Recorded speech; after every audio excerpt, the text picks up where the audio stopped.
As I have always said, the only thing worse than being talked about is not being talked about. After a 2-year inquisition, the charges today relate in no way to Russian collusion, WikiLeaks collaboration, or any other illegal act in connection with the 2016 campaign. I am falsely accused of making false statements during my testimony to the House Intelligence Committee. He actually seemed to enjoy that. That, of course, Roger Stone today, just hours after he was arrested in the middle of the night and indicted on 7 federal charges. Here, the longtime Trump advisor again. I will plead not guilty to these charges. I will defeat them in court. I believe this is a politically motivated investigation. I am troubled by the political motivations of the prosecutors. And as I have said previously, there is no circumstance whatsoever under which I will bear false witness against the president, nor will I make up lies to ease the pressure on myself. Now, the indictment says a top Trump campaign official dispatched Stone to get information from WikiLeaks regarding hacked Democratic emails.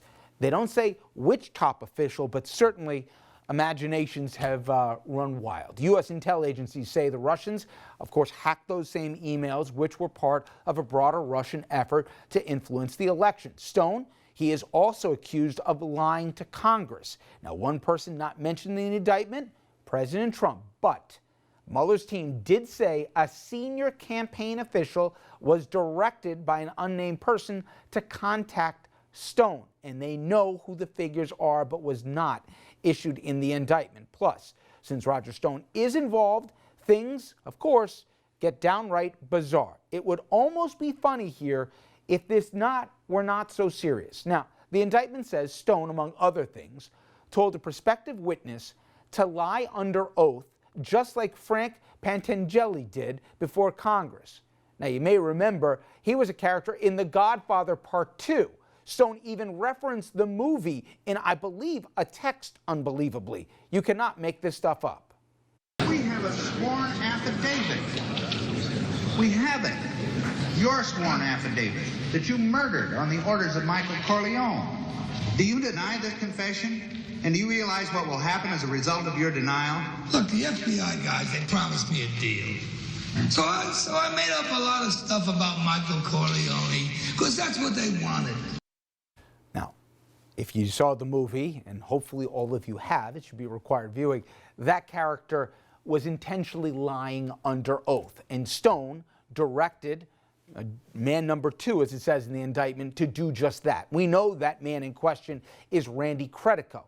Randy Credico, a colorful character himself, familiar maybe to many New Yorkers, is a radio personality who Mueller said served as the intermediary between Stone and WikiLeaks.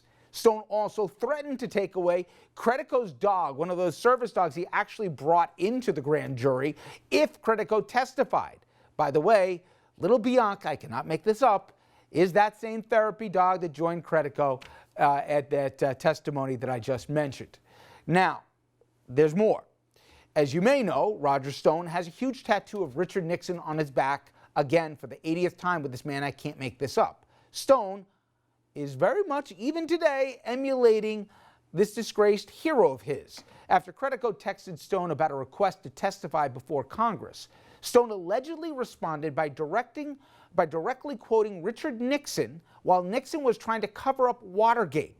The text from Stone to Credico said, "Stonewall it, plead the fifth, anything to save the plan." A direct quote from Watergate. You can't make this up. Exact instructions that Nixon gave to former Attorney General John Mitchell during a meeting in March of 1973 that was, of course, captured on those audio tapes while Mitchell was running Nixon's re-election campaign. By the way, Mitchell wound up being the highest-ranking federal official ever convicted of criminal charges. So there's that.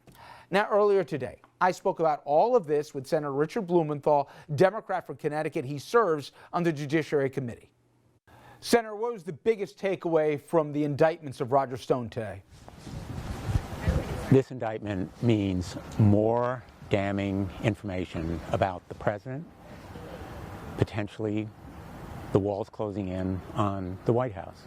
Roger Stone is a Trump crony, a central figure in the potential charges of collusion and obstruction, and also very possibly highly incriminating evidence against the president and members of his family. This indictment is another key piece of the mosaic, and Mueller obviously is continuing an active and ongoing investigation. Not surprisingly, Senator, the White House said that this indictment has nothing to do with them. Do you agree? Roger Stone was a crony and confidant during the campaign and afterward, so his involvement in potential charges of obstruction and collusion, as well as lying to Congress, bear directly on the investigation of the president. There's a credible case of collusion and obstruction of justice against the President of the United States, and this indictment bears directly on that investigation, which is going to be active and ongoing. As they say, stay tuned. All right, coming up next, we're going to bring in our panel here, a couple interesting debating topics. These hats here, certainly the high school kids that everybody knows from Covington wearing those MAGA hats when they surrounded a Native American who was drumming in D.C. Well, there has been increasing incidents where people say just the MAGA hat alone here is so controversial that it's inciting violence. We'll talk about that and a questionable commercial that many people say is an attack on masculinity. Stay with us.